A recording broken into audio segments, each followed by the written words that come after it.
This channel does not promote any violent, harmful, or illegal activities. All content provided by this channel is meant for an educational purpose only.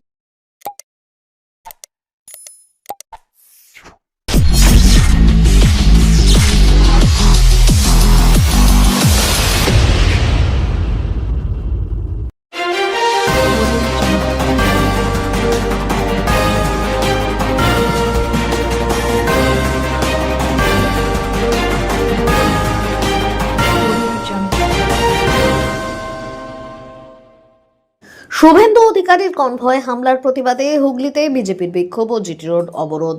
গতকাল বিরোধী দলনেতা শুভেন্দু অধিকারীর বারুইপুরের সভায় বাধা ও তার গাড়ির কনভয় হামলার প্রতিবাদে আজ হুগলি সাংগঠনিক জেলার বিজেপি নেতা ও কর্মীরা জিটি রোড অবরোধ করে বিক্ষোভ দেখান। সকালে চুঁচুড়ায় বিজেপির যুব, মহিলা ও অন্যান্য কর্মী সমর্থকরা রাস্তায় নেমে বিক্ষোভ প্রদর্শন করেন। টায়ারে আগুন জ্বালিয়ে এবং স্লোগান তুলে তারা এই ঘটনার তীব্র নিন্দা জানান। পাশাপাশি রাজ্যের পুলিশ মন্ত্রীর জবাবদিহি দাবি করেন। পরবর্তীতে বিশাল পুলিশ বাহিনী ঘটনাস্থলে পৌঁছে বিক্ষোভকারীদের সরিয়ে দেয় ও জিটি রোড পুনরায় অবরোধ মুক্ত করে। হুগলি সাংগঠনিক জেলা বিজেপির সাধারণ সম্পাদক সুরেশ সাউ জানান, বিরোধী দলনেতার ওপর গতকালের নিন্দনীয় হামলার প্রতিবাদে আজ সারাদিনব্যাপী সর্বত্র বিক্ষোভ আন্দোলন চলবে। চুঁচুড়া থেকে আদির রিপোর্ট, আমার কলকাতা নিউজ।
पुलिस তোমার দিয়ে বাকি, পুলিশ তোমার দিয়ে বাকি, পুলিশ তোমার দিয়ে বাকি, পুলিশ তোমার দিয়ে বাকি, পুলিশ তোমার দিয়ে বাকি, পুলিশ তোমার দিয়ে বাকি, পুলিশ তোমার দিয়ে বাকি, পুলিশ তুমি উঠতি চারো, পুলিশ তুমি উঠতি চারো, পুলিশ তুমি উঠতি চারো,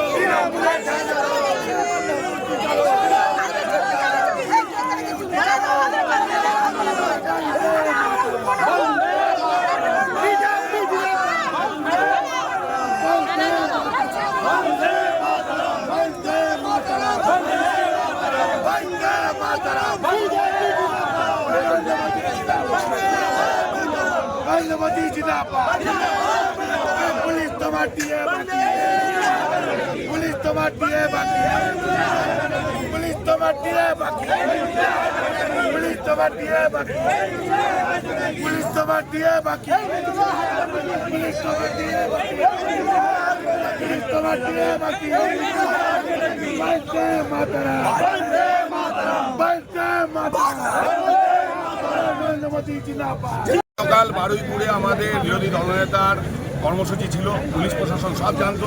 তৃণমূল হঠাৎ করে ওখানে কর্মসূচি নেয়, পুলিশ এটাকে কি করে দেয় আমরা এখনো বুঝতে পারছি না। কর্মসূচি নিয়েছে, আবার বিরোধী দলনেতার উপর আক্রমণও চালিয়েছে। পুলিশের মদতে এই জিনিস হয়েছে। আমরা চাইছি মুখ্যমন্ত্রী অবিলম্বে ক্ষমা চাক, যতক্ষণ না চাইবে আমাদের আন্দোলন চলবে।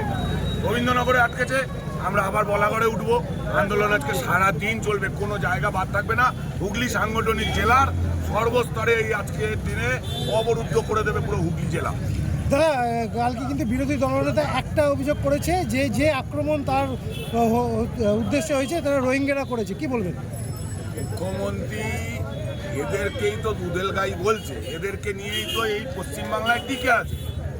সুতরাং বিরোধী দলনেতা যে অভিযোগ করেছে সেটা কোনো রকম একবারে ভুল অভিযোগ করেছে এরকমটা নয়, সবাই জানে। সুতরাং সেই জায়গায় দাঁড়িয়ে তার উপর যদি এই আক্রমণ হয়, তাকে যদি এখন মনে হয় যে জীবন সংশয় হয়ে যাচ্ছে, সে বলছে প্রকাশ্যে, সুতরাং আমাদের তো চলবেই এই অবরোধ। আজকে এখানটা দাঁড় করিয়েছে, আমরা আবার কিছুক্ষণ বাদে ব্যান্ডেল মোড়ে উঠব।